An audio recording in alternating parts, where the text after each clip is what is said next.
2025 has seen several former WWE superstars return to the promotion, including the likes of Rusev, Aleister Black, Nikki Bella, among others. Now we're getting towards the end of 2025, though. Could we see more X-Stars return to the promotion, or could they be returning early in 2026? In this countdown video, we're going to let you know 5 ex-WWE superstars that could be set to return to WWE in the near future.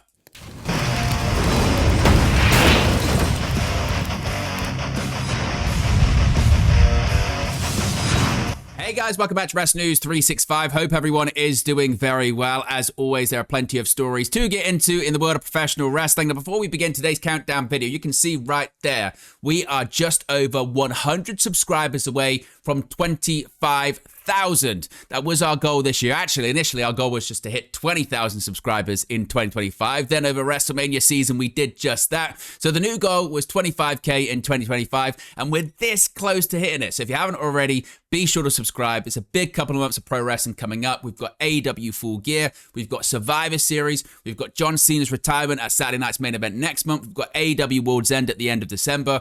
All we're going to be doing live streams, watch-alongs, post-shows, plus daily news videos, countdown videos. So if you haven't already, be sure to subscribe. Really appreciate everyone who has already.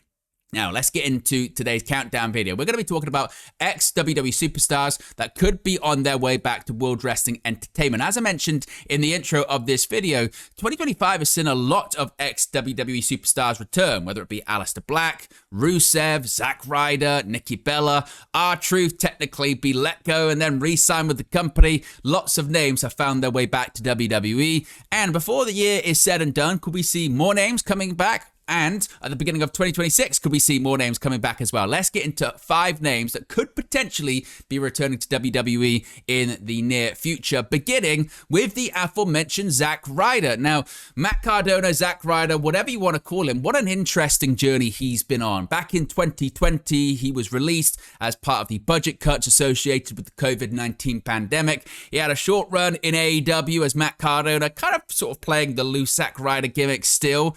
Then that didn't work out. He didn't get offered a contract, and then he completely reinvented himself. He transformed himself. He became the indie god. He became the deathmatch king on the independent scene and matches in GCW and others, winning titles, and became one of the most popular acts on the independent scene. Really reinvented himself, carved out a niche for himself. In addition to that, had a huge amount of success with his podcast, Action Figures, and kind of became the blueprint of that leaving WWE doesn't have to be the end for you, can actually be the beginning, and you can make yourself popular and you can work your way back. Now, he's been open for years talking about going back to WWE, and would he be interested? Well, if I was going to go back, I'd have to be Matt Cardona, and I don't want to be an enhancement talent anymore. I don't want to be Zack Ryder, this, that, and the other.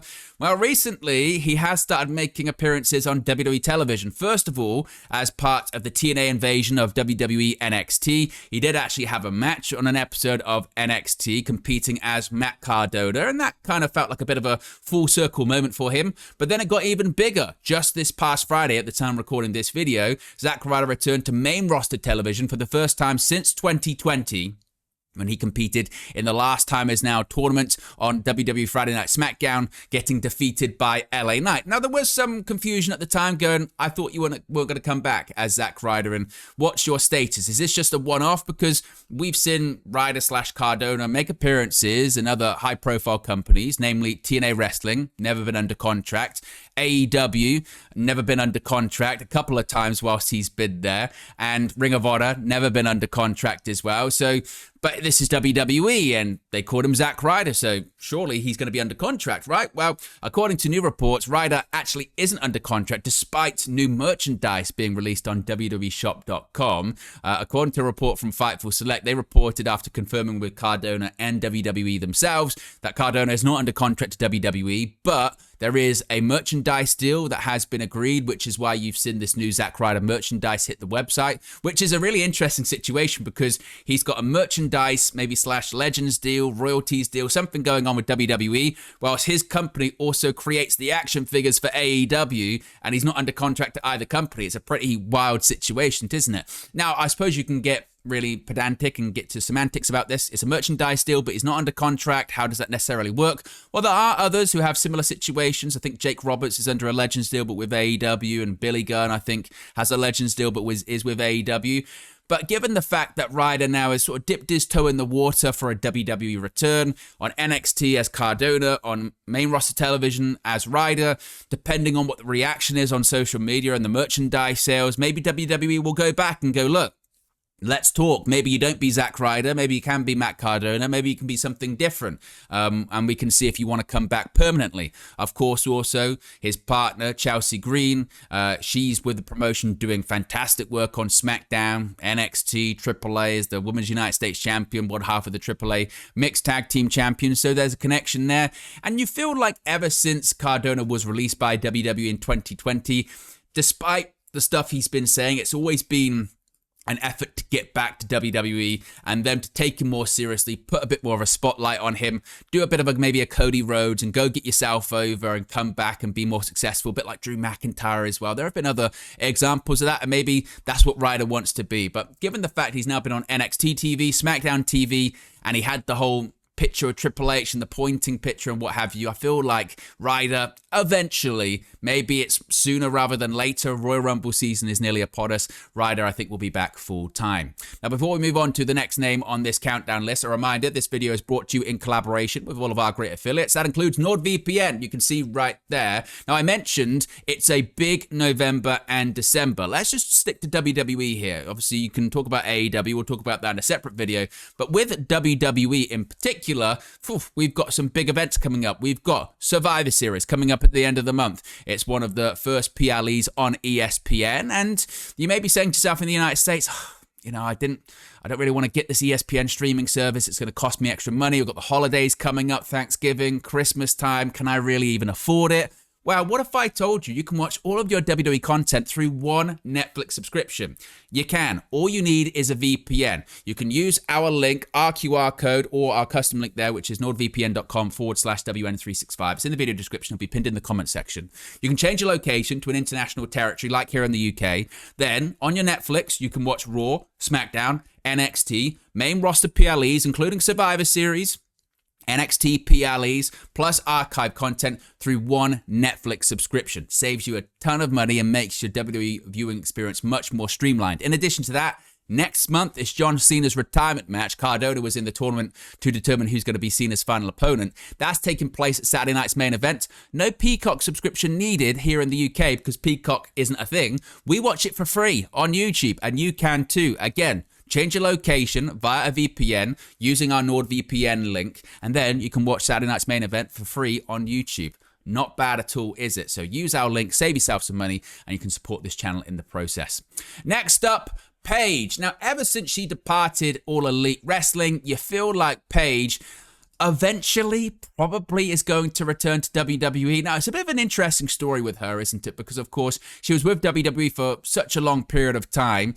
In June of 2022, she announced a departure from WWE. It was when her contract expired in July. But critically, this was just before Triple H took creative control of WWE and the Vince McMahon scandal really broke. She was technically a free agent when Triple H actually assumed control of WWE. And by all accounts, he reached out to her and said, look, didn't think you should have left the company. If I was in charge, I would have made sure that you got a new deal.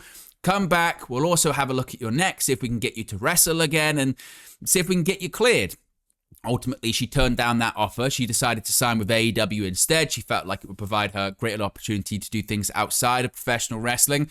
Went to AEW, got cleared, had her first match since 2017 against Britt Baker at Full Gear back in 2022. Now, with her run in AEW, it probably didn't live up to the hype and what people thought it was going to live up to. Yes, she did win the AEW Women's World Championship. Her run was largely forgettable. She was part of the Outcast faction. It just never really worked. She announced at the end of 2024 she was taking a hiatus from wrestling to focus on other projects. In March of this year, she announced a departure from AEW and said there was no ill wishes or anything like that, but it just didn't feel right for her. Now, since then, she's spoken quite openly about a WWE return, particularly with the recent return of AJ Lee, talking about someone that has a great connection with her. Of course, she made her debut on the WWE main roster, defeating AJ Lee for the Divas Championship in 2014. And really, the last run of AJ Lee's career prior to this recent return was really involving Paige. They had that match at WrestleMania 31 back in 2015 against the Bellas. So they've got that connection. She said so that made her think about it. Obviously, she has wrestled, so the feeling is she probably could get cleared by WWE. She's taking some extra time off to heal up as well and make sure she goes through the hurdles to get cleared. But then you have the discussion of, is there interest from WWE? Now, there had been some reports suggesting that maybe WWE, they weren't that interested in rehiring her. I think there was a report coming out in July from bodyslam.net saying that WWE had no interest in rehiring Saraya, despite her being openly vocal about wanting a return. We heard the same thing about CM Punk. We heard the same thing about a lot of different people, that WWE's got no interest. They've got no interest at all.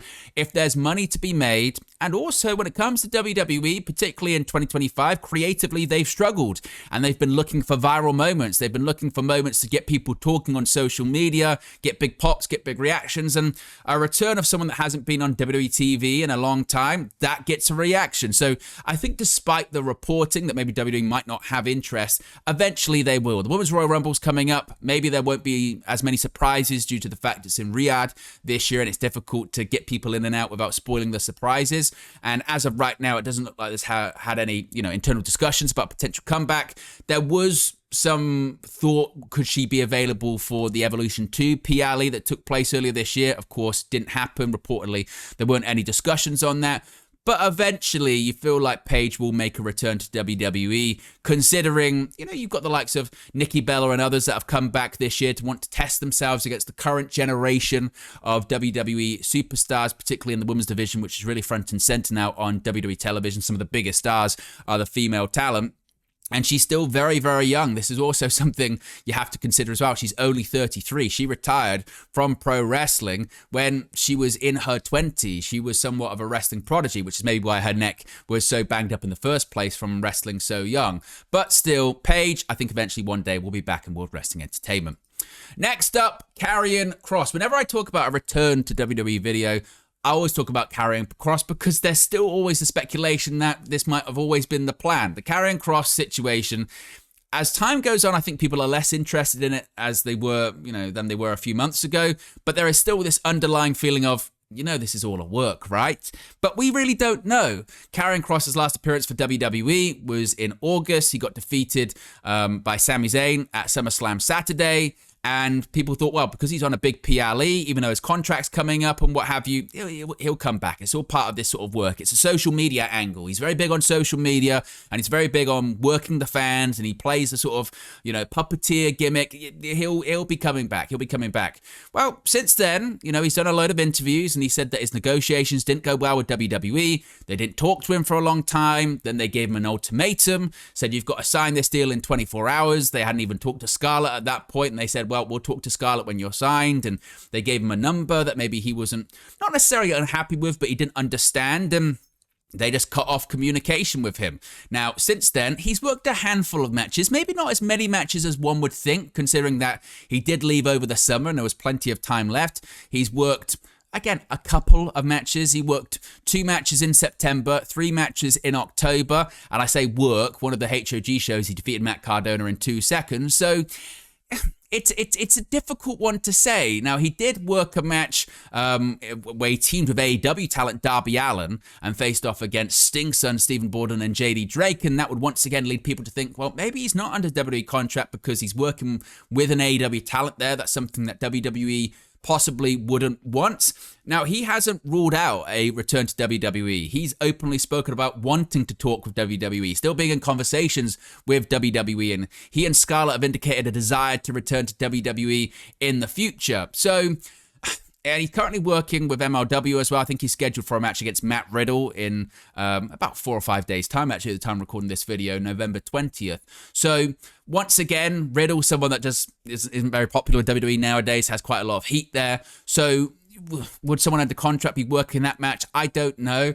But the general consensus is that Cross and Scarlett, they want to go back to WWE. This is the move that they want. They didn't want to leave in the first place, and I think they will do everything they can to get back there. So despite the whole angle going quite cold, if it even is an angle, I think Karrion Cross at some point ends back up in WWE. Next up, the Hardy Boys. Once again, people that have been talking very openly about returning to WWE. In fact, this year, they've held WWE Gold despite not being under contract with the company. Now, the Hardy Boys, as part of the TNA and WWE working relationship, returned to WWE earlier this year in February on the episode of NXT. This wasn't main roster programming. It was on NXT. They then challenged, or actually defended the TNA World Tag Team Championships against then NXT Tag Team Champions Fraxium on an episode of NXT. Specifically, it was NXT Roadblock. In addition to that, they later won the NXT Tag Team titles, but then they dropped them at Bound for Glory to Dark State. So they've actually been NXT, no, it was at Halloween Havoc rather, they dropped them. So they actually have been, NXT Tag Team Champions this year. They've won another set of tag titles they've never won before, and WWE Tag Team titles to boot. They probably don't have long left in their pro wrestling career. I think this run in TNA over the course of the last couple of years has been primarily about just getting back on their feet, getting back going, getting back over with the fans, proving that they still had something to offer. I think both of their runs in AEW didn't go the way they wanted. Of course, Matt came in and I think was kind of waiting for his brother Jeff to join him. They were going to become the AEW World Tag Team Champions. They were going to win the titles in the ladder match. Then, of course, Jeff got the DUI. He was suspended. He went to rehab. And then, I suppose, understandably so, there was just never the trust from AEW again to invest in the Hardy Boys, considering their age and considering their past. This led to them both leaving at different points, joining TNA, and they've had really good success there and done some of the better work that they've been able to do in recent memory. But they've been very open about wanting a return to WWE, finishing off their career in WWE, possibly a Hall of Fame induction. Their contracts with TNA, I think, are coming up very soon, either in November or December. They signed one-year deals in 2024. So the expectation would probably be that there would be interest from WWE, bringing them back for one final run. How long that would be, whether that's just 1 year or a couple of years before they decide to hang it up, time will only tell. But I think the desire is here that the Hardy Boys come back what they perceive as home to WWE. For, of course, Matt Hardy, it'll be the first time since 2020 when his contract expired. Then he went to AEW. For Jeff Hardy, it'll be the first time since, I think, 2021, or was it 2022? That's when infamously he just left during a live event. He just walked out through the crowd and then appeared on WWE's competitor AEW's programming very soon. It was a very strange situation. Yeah, it was in 2021. I think he was teaming with, was it Drew McIntyre or something like that? Just walked out of a tag team match. It was a very strange situation, wasn't it? Nevertheless, the Hardys, I think they'll eventually go back to WWE and they'll have the Hall of Fame induction. And finally, so many people are talking about it at the moment, aren't they? Y2J, is Chris Jericho going to go back to WWE? Well, when it comes to Jericho, we haven't seen him on AEW television since April of this year. He dropped the Ring of Honor World Championship to Bandito at AEW Dynasty. Following episode of AEW Dynamite, he broke up the learning tree and said, I've got to take some time away from AEW for a while. At the time, people thought, oh, he's just going on tour with Fozzy, which he was. But he's never come back. And in the absence, there's been a lot of speculation about his future. His contract is up in December, at the end of December. And there is reports, speculation, suggesting that WWE have discussed Jericho's name. Creatively, there's an expectation internally among talent and others that Jericho will probably be back in WWE in 2026, with a date of the Royal Rumble in 2026 being a possible landing point for the 55-year-old.